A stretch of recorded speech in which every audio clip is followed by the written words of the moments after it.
रमेश, जो कि मजदूरी का काम करता था, एक दिन वो पास के गांव में मजदूरी के लिए गया। काम खत्म होने के बाद वो शाम के समय अपने घर के लिए चल दिया।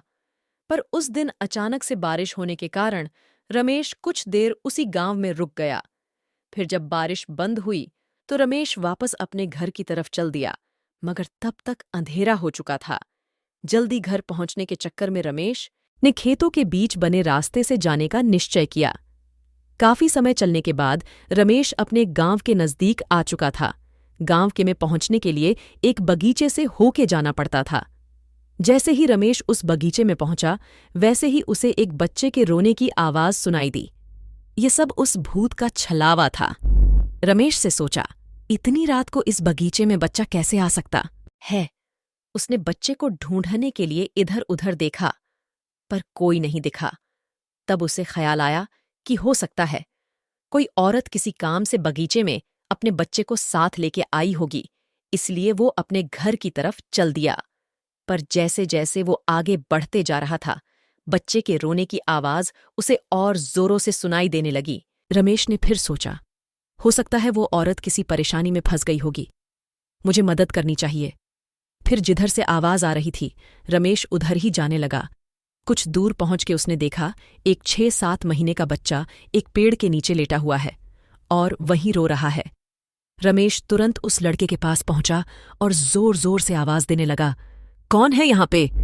किसका बच्चा है ये? मगर कि किसका बच्चा है ये? मगर किसी ने आवाज नहीं दी। ये भूत का छलावा था, इसे रमेश समझ नहीं पाया। रमेश ने सोचा, शायद इसकी मां यही आस पास कहीं बेहोश हो गई होगी, इसलिए बोल नहीं रही। फिर रमेश ने पूरे बगीचे को छान मारा, मगर उसे वहां पे कोई भी नहीं दिखा। अब रमेश ने गुस्से में चिल्लाया, कौन यहां बच्चा रख के चला गया है? मगर किसी की आवाज नहीं आने के कारण रमेश ने वहीं रुकने का फैसला किया कि देखता हूं कौन यहां अपने छोटे से बच्चे को रख के चला गया है। थोड़ी देर में तो आ ही जाएगा, फिर उसे डांटूंगा। मगर काफी देर बीत जाने के बाद भी उस बच्चे को लेने के लिए वहां पे कोई नहीं आया। अब रमेश समझ चुका था कि शायद कोई जानबूझ के अपना बच्चा यहां पे छोड़ के गया है। तब रमेश ने उस बच्चे को गोद में उठाया और घर की तरफ चलने लगा। रमेश रास्ते भर चिल्लाते हुए जा रहा था, कैसे कैसे लोग रहते हैं यहाँ पे, अपने ही बच्चे को अकेला छोड़ के चले गए। गुस्से से वो पूरे रास्ते बड़बड़ाते हुए जा रहा था। तभी रमेश को ऐसा लगा कि उसे चलने में दिक्कत हो रही है, क्योंकि बच्चा बहुत भारी लग रहा था। मगर रमेश घर पहुंचने की जल्दी में और तेज चलने लगा कि काफी रात हो चुकी है, जल्दी इस बच्चे को लेके घर पहुंचा जाए। कुछ कदम चलने के बाद रमेश को ऐसा महसूस हुआ जैसा बच्चे का वजन बहुत ही ज्यादा बढ़ चुका है और वो बच्चे की उठा के चल नहीं पा रहा था।